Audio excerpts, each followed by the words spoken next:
Nebraska Wedding Day is a statewide publication that's sold in all the major retail stores, and so my job was to be the sales director. Amanda's working at Nebraska Wedding Day, and I'm working, and we're just kind of cruising along doing our thing, and we were just a married couple and had time on our hands.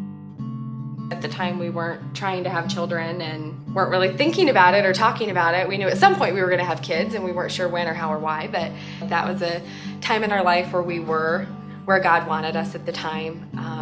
I think God really had us building a stable financial foundation for what He was going to call us to.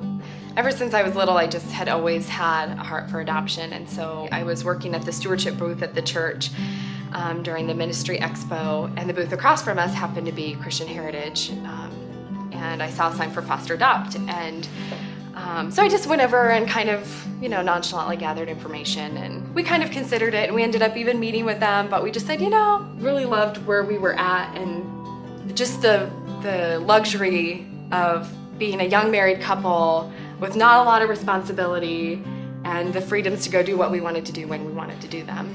And then we agreed to do the respite care, which is kind of like hey, on the weekends you can do stuff, and you have to do training to get certified for that. And so just in my mind the whole time I was kind of like, well, I suppose we can get certified and at least we can learn about it. Geez, I'm certainly not interested in being a foster parent. I don't know how they could do that. And so one of the gals that we had done training with had taken in 3 little girls, and so we started doing respite for her. They would come on a Friday and they would leave on Sunday, and we were not used to having children around, and so they flat wore us out.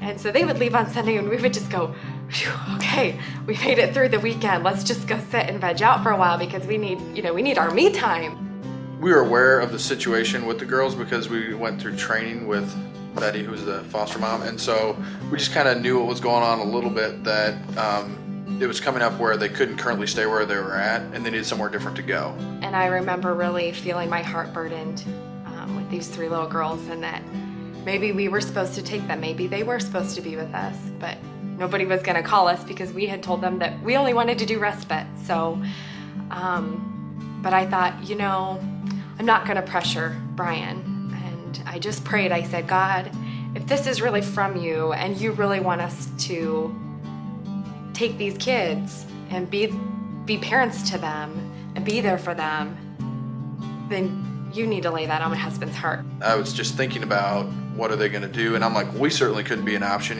We both work full time. We've got a lot going on. I'm busy trying to build my business. Right now is a critical time. She's got this going on. We're not really an option, but God just kind of wouldn't leave me alone.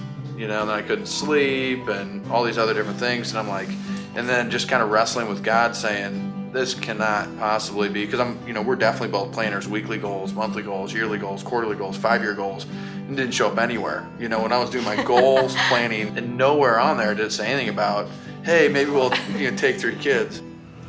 I can remember the day exactly. It was freezing cold outside, and I was driving out of the grocery store parking lot, and he called me on the cell phone and he said, I just really feel like God might be calling us to be the people that are there for these kids and that are there to help them. And I kind of started crying, and I said, that has just been on my heart. So September 3rd, 2009, we got to adopt the girls and officially make them a part of our family.